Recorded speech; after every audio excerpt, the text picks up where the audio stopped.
ang GMA Regional TV, One Mindanao.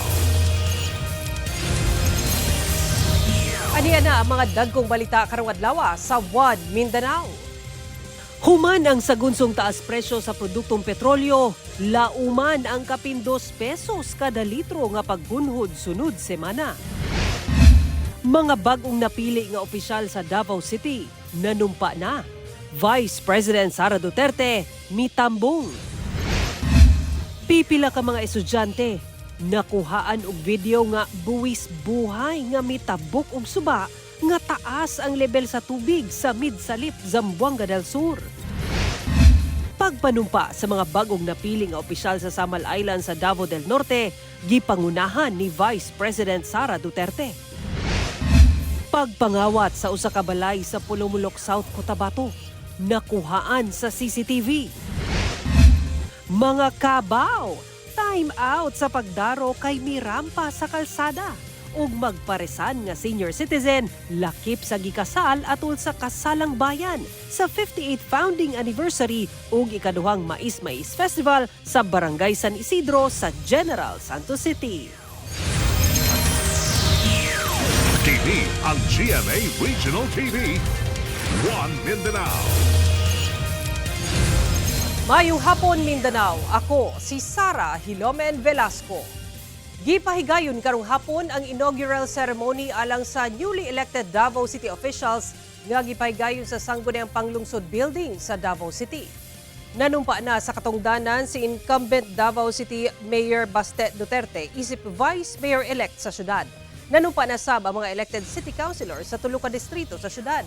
Nanumpa na sa katungdanan ang elected councilors sa 3rd District nga sila Alberto Ungab, Lorenzo Benjamin Villafuerte, Bayhundra Cassandra Dominic Advincula, Petit Principe, Rachel Zobrado, Tricia Ann Villafuerte, Jose Maria Bernardo Baluran ug Mirna Dalodo Ortiz.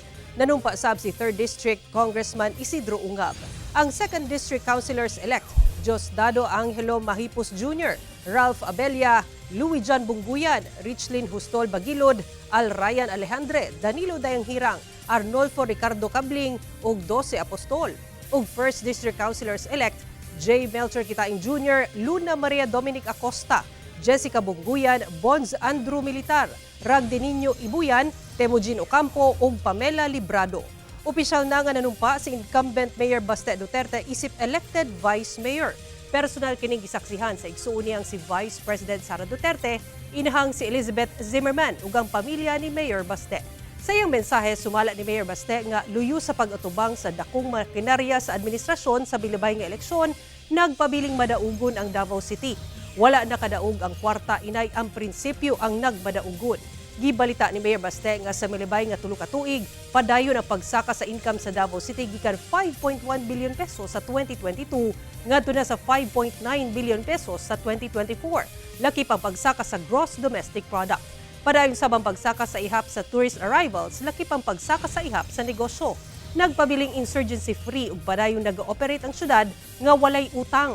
Sa pagsulod sa 21st City Council, mag-introduce sila og legislations nga nakatutok sa health, peace and order, housing, food security ug digitalization. Mag-alokar sabog gigong budget alang sa edukasyon, pagpataas sa scholarship, dugang classrooms ug learning facilities. Let it be clear also, we will protect Davao City. Our policies are straightforward. Criminals are not welcome here.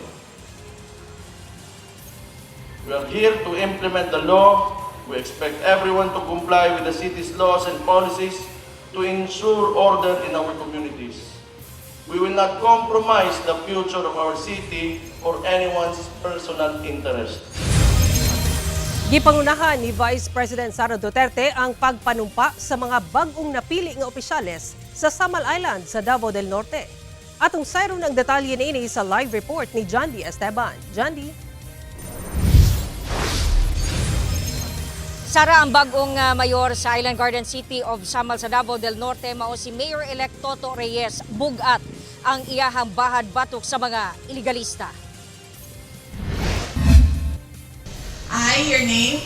I, Limuel Tisawero Reyes, having been elected to the position of having been elected to the position of City Mayor of the Island Garden City of Samal, Province of Davao del Norte. Nanumpa na isip bagong mayor sa Samal Island, Davao del Norte si kanhi Vice Mayor Toto Reyes karong adlaw, June 27.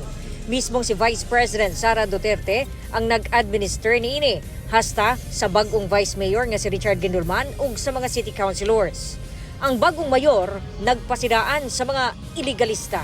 Dili ko mohatag og lugar sa mga illegal nga liho. O bisan kinsa magamit og gahom alang sa kaugulingong interes. Dili nato tugutan ang mga katawan sa Samal maoy magsakripisyo tungod sa hugaw na binuhatan. Sa mga illegalista, pasensyahay ta. This is a warning. Hinay-hinay na magundang. Buot niya og patas nga pagpanerbisyo nga walay gipasulabi taliwala sa estado sa kinabuhi. Gusto ko ang pantay na pagtagad sa tanan. Isip ko sa kaliburer, construction worker, o usa ka working student. Kabalo ko unsa ang kalisod. Daghang nakaminos lagi. Kay ingon ani raman ta. Pero naabot na ko ning posisyon na nga wala ko'y gilimbungan, wala ko'y gilbinuangan. Nag-unang programa niya mao ang patubig, pagsulbad sa problema sa kuryente, dugang karsada, paglambo sa health services, edukasyon, trabaho ug ang pagpalipod sa kinayahan. Gipaambit sab sa bagong mayor ang nasinating kalistanan taliwala sa iyang kadaugan. Wala ko'y makinarya. Dili sa tukortahan. I was even doubted, belittled, and betrayed by many. Sa sinugdanan pa lang, gisulayan ako og palit aron mo atras ko.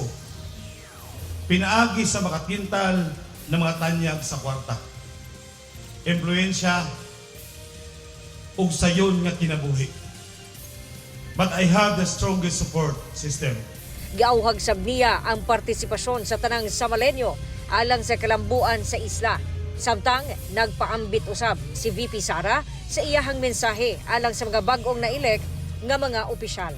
may your leadership be characterized by genuine empathy for every Samalenyo, innovative solutions to challenges, and collaborative efforts that transcend differences. Nagpasiaw sab si VP Inday. Mingon sa mayor, di daw siya magdumot. Ako mayor, magdumot yun ko. Dumot yun yung ako ang kadagabi, mayor.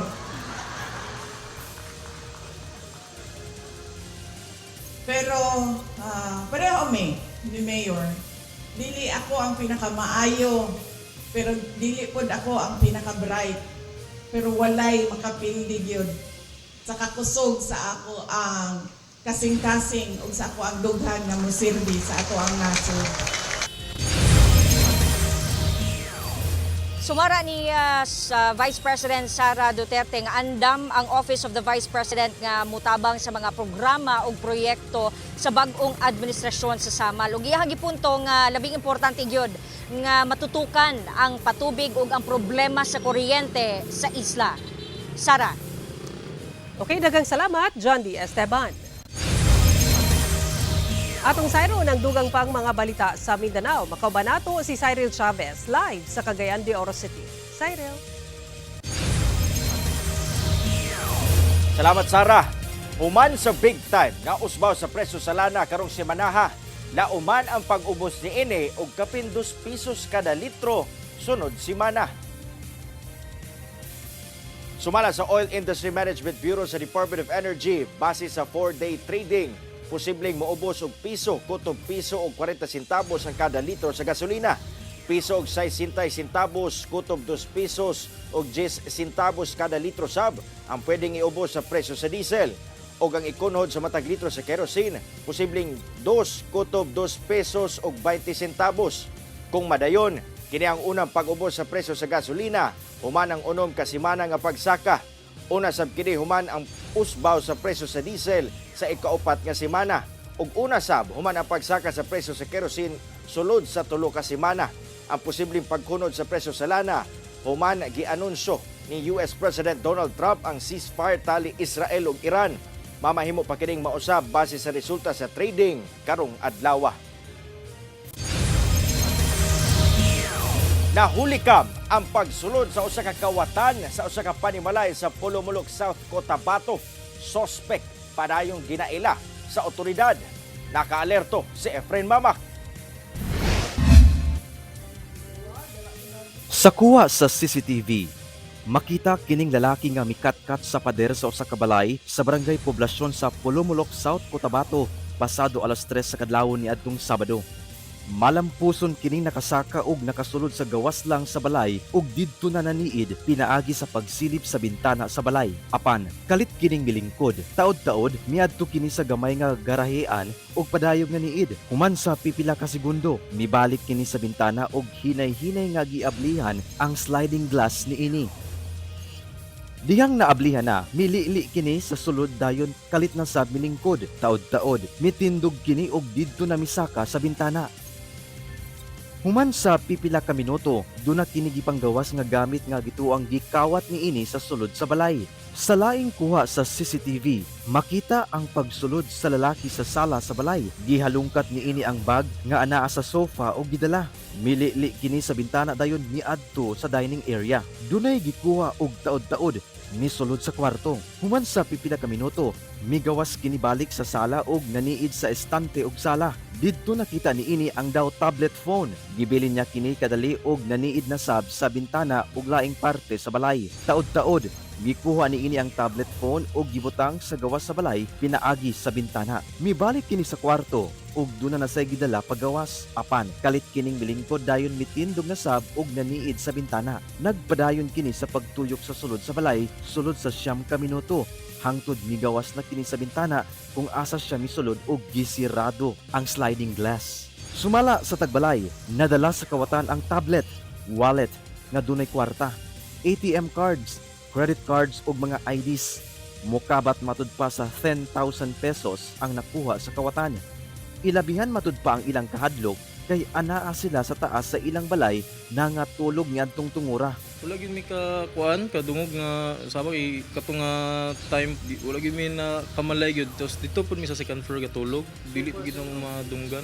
Sa pagsuta sa GMA Regional TV1 Mindanao sa lugar, nasayrang pipila na matud pagkabalay og establishmento ang nabiktima sa pagpangawat nga kasagaran kadlawon mahitabo. Gani, sumala sa bagulang nakawatan nga ikalima na siya karong tuiga nga nasulod sa kawatan. Napablatter na nila sa Pulumulok Municipal Police Station ang panghitabo. Sa bulan nga ni ug sa tuig ikalima na gid mi kay na puy nakawatan ri tong last month lang. Ongoing po ang ating investigation dyan, sir, para ma-identify po yung perpetrator. Once ma-identify po natin itong perpetrator, pwede po natin i-file ang kaso po ng theft. Ginakuwaan pa sa GMA Regional TV1 Mindanao og pahayag ang barangay LGU kalabot sa sagunsong pagpangawat sa lugar. Padayon pasab ang investigasyon sa kapulisan ug ang pag-ila sa suspect. Kauban si Gary Balantay ug Bong Vicencio, Efren Mamak. 1 Mindanao. TV ang GMA Regional TV. 1 Mindanao.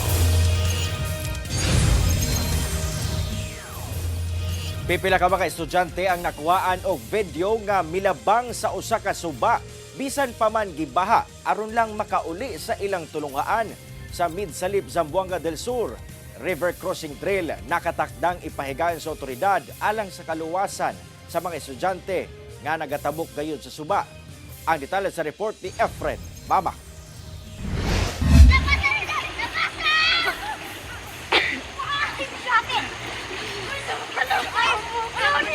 Iyahay sa pagtaas sa ilang tagsa-tagsang kabag aron dili mahumol sa tubig kining pipila ka mga estudyante sa Pisumpongan Integrated School samtang buwis-buway nga naglangoy patabok sa usa ka suba nga dunay taas nga level sa tubig sa barangay Pisumpongan, Midsalip, Zamboanga del Sur banda alas 5 sa hapon adlong Martes.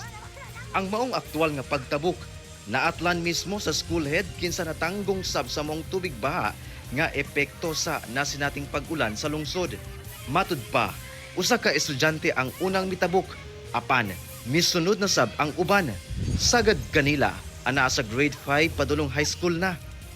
So nakakita ko sa bata nga nitabok siya galangoy aswat sa iyang bag. So I took a video for that. Until such time, tingala ko nagkadaghan sila pag-ayon. Mo ka ako sa pangutana. Anong langoy man mo, uli naman mo.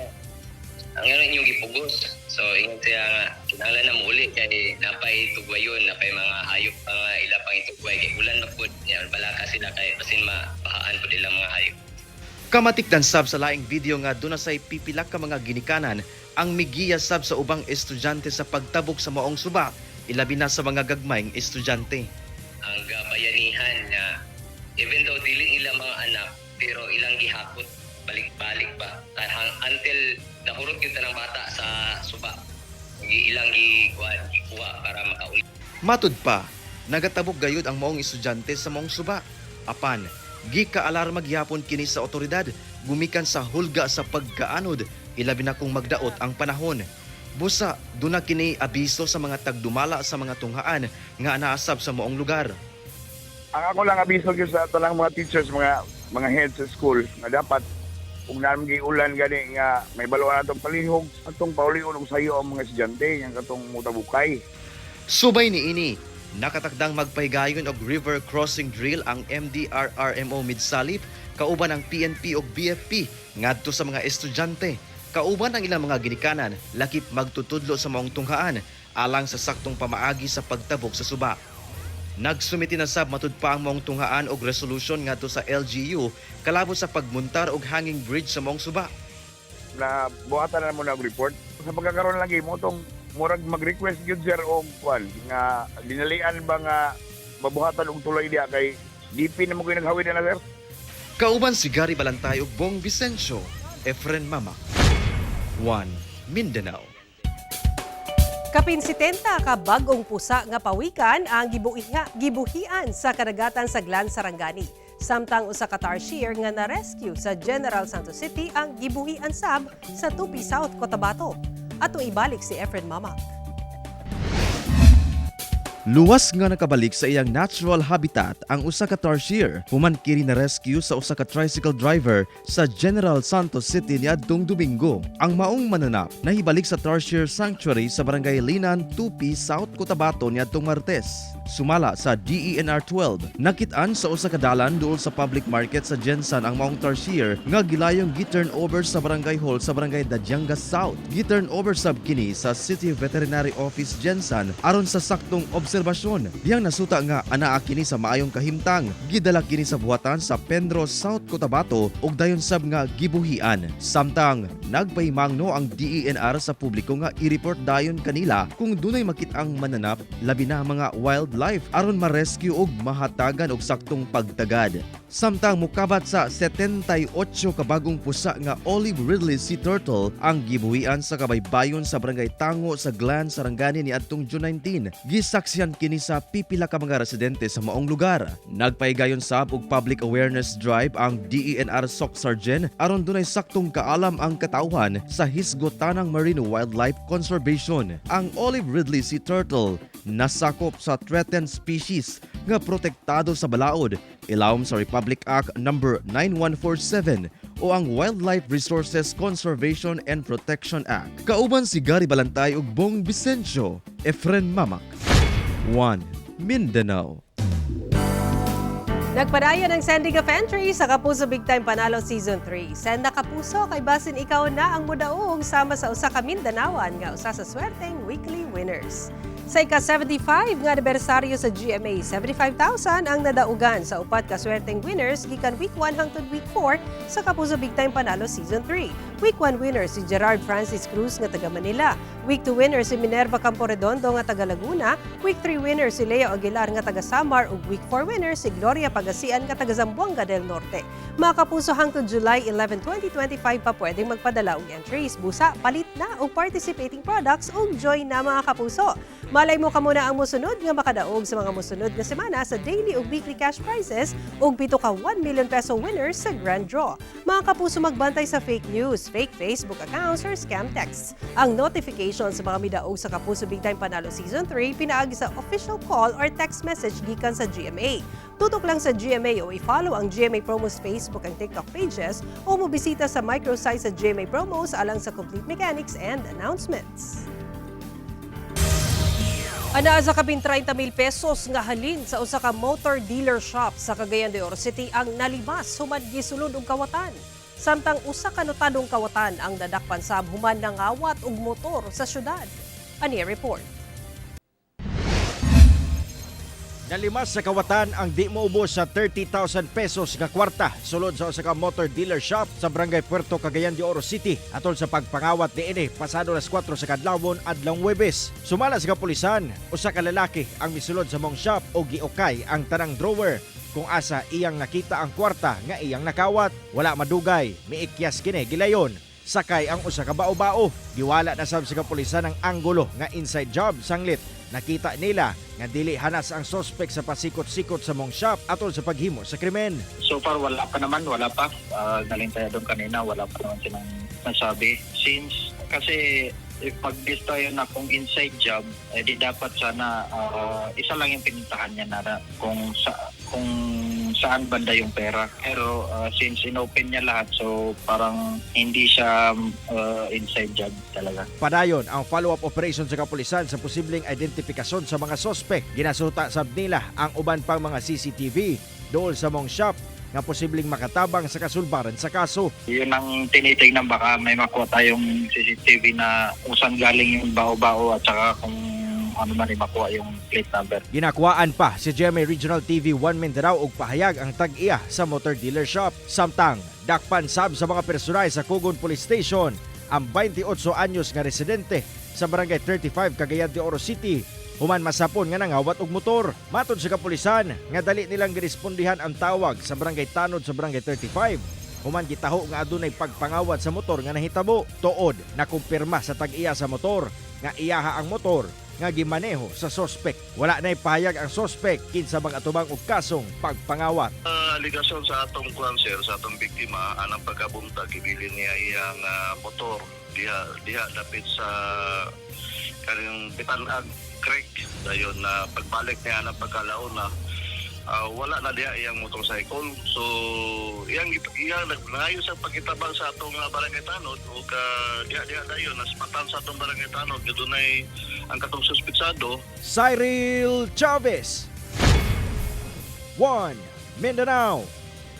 Gipasidunggan ang pipila ka konsehal nga last termer na sa pagtapos sa 20th Davao City Council. Ani report. Sa 24th regular session adlaw Martes, mausab ang katapusang sesyon sa Davao City Council sukad giablihan niadtong Hulyo tuig 2022. Sa pahayag ni outgoing Davao City Vice Mayor Attorney J. Melchor Kitain Jr., moabot sa kapinduha ka libo ka resolusyon ug dulan 4 ka gatos ka ordinansa ang ginuso sa konseho. Din dunay dili muubo sa 19 ka landmark ordinance ang giaprubahan. Lakip sa giaprubahan sa konseho ang pag-usbaw sa annual cash subsidy sa mga senior citizens sa syudad, gikan sa kasamtangang 1,500 pesos ngadto sa 3,000 pesos. Pagtugot nga makatrabaho ang mga senior citizen o PWD sa mga fast food chain, preemptive and forced evacuation, paperless session ordinance, mandatory shelters alang sa mga IP watcher ug runners sa mga pasyente sa SPMC, D-Citizen ID, pagtukod og public internet center ug uban pa. Samtang atol sa katapusang sesyon, mihangyo ang pipila ka outgoing councilors nga makahatag sabog speech dihang wala matud pa sila nalakip sa programa. So since this is a farewell session, in behalf of the 6 outgoing councilors, 5 na adri, who are not in the list of the councilors who will give their farewell speeches, I would like to suggest that we will allow these councilors to also give their short speeches. Hinuon gitugutan sila sa konseho nga makahatag og speech. Gipasidunggan sab ang pipila ka konsehal nga last termer na. Lakip sila Councilor Conrado Baluran ug Pilar Braga. Mihatag sab sa ilang farewell session sila outgoing Councilor Bernie Alag, Nilo Abellera, Javi Campos, Jonard Dayap, Edgar Ibuyan Jr., Marisa Salvador Abella, Dante Apostol Jr. ug Jesus Joseph Sobrado III. So with all of you here, some are graduating, some are re-elected, some will be here on July 1, some will become private citizens. Thank you very much for all the time we spent here in this city council. Hingpit nga mahuman ang termino sa maong mga opisyal sa Hunyo 30 karong tuiga. Kauban si Jojo Solarte, Sara Hilomen Velasco. 1 Mindanao.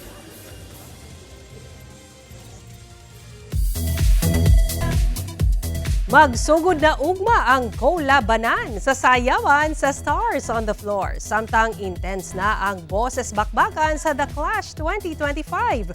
Ug kapuso stars ug personalities magkatapok alang sa 75th anniversary sa GMA Network sa Domingo. Ani report. Makita na ang GMA Original Reality Dance Competition nga Stars on the Floor. Lakip sa celebrity dance star sila Glyza De Castro, Rojun Cruz, Faith Da Silva, Thea Ashley ug Patrick nga member sa Vision. Makig-dance collab sila sa digital dance stars nga sila Dasuri Choi, Zeus Collins, Kakay Almeda, Joshua Decena ug JM Irevere. Ang Dance Authorities, gilangkuban nila kapuso primetime queen Marian Rivera, star comedian of the dance floor Pokwang, ug dance trend master Coach J. Hosted kini ni Asia's multimedia star Alden Richards. Ang Stars on the Floor makita na ugma Sabado 7:15 p.m. sa GMA. Samtang matira ang pinakamatibay ug ang twist this season, labanan sa Clash backers ug new Clashers. Pinasahi ang season sa The Clash 2025 kay ang mga kanhi Clasher mahimong Clash backer. Karong Domingo na ang final tapatan para sa round 1 sa The Clash 2025. Labanan na sa ulahing duha ka new Clashers nga sila Juari Sabith ug Carlos Flores. Ug ang upat ka nabiling Clash backers nga sila Jong, Bea, Liana ug Lyra.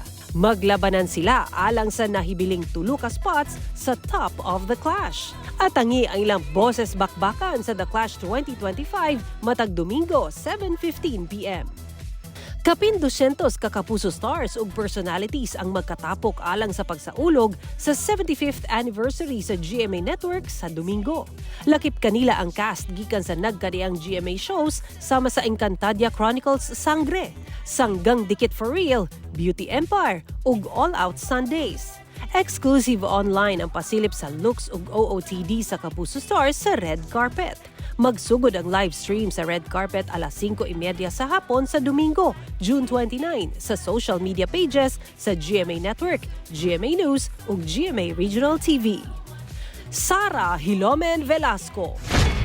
1 Mindanao. Kini ang GMA Regional TV. 1 Mindanao. Usa ka high-value individual nga target sa search warrant operation sa kapulisan ang nakasibat atul sa operasyon. Kapin 320,000 pesos nga kantidad sa gituang shabu na sabat sa mga otoridad gikan sa Ambalay sa Cagayan de Oro City.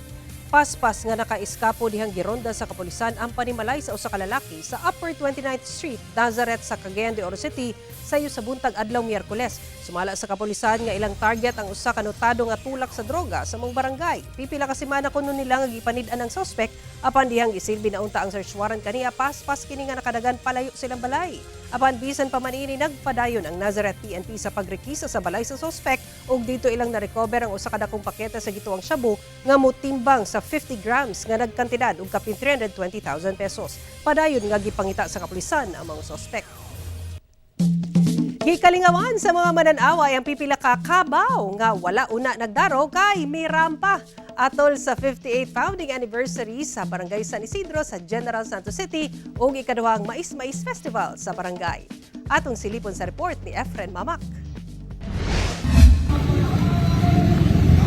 Time out una ang mga kabaw sa pagdaro sa umahan kay mirampa sila ato sa 50th founding anniversary sa Barangay San Isidro sa General Santos City. Sa maong parada, dala sa mga kabaw ang ilang mga balsa ug kariton nga dunay disenyo sa ilang ginadaro nga mais. Gawas sa anibersaryo sa barangay, gisaulog usab ang ikaduhang Mais-Mais Festival kung asa dunay libreng pakaon sa nilungag nga mais sa kadalanan sa barangay. Sumala sa barangay, ang maong kapistahan, paghatag og bili sa dakong natampo sa mga kabaw o produktong mais sa paglambo sa barangay.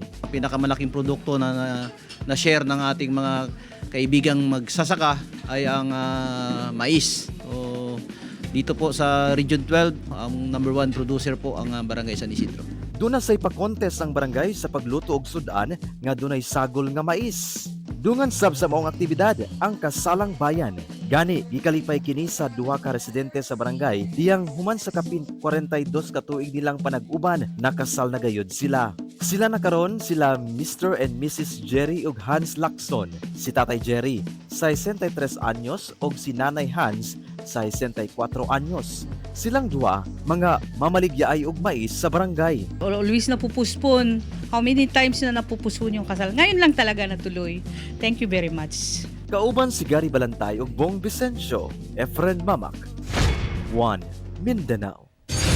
Og mao kato mo uling balita sa Mindanao karong adlaw, mamahimo ninyo kini makita pag-usap pinaagi sa pagbisita sa official website sa GMA Regional TV o bisitahan ang among official YouTube channel ug i-click ang subscribe button para sa pinakauling balita. Daghang salamat sa atong mga kapuso sa Mindanao nga nagalantaw kanamog sa atong mga kapuso abroad.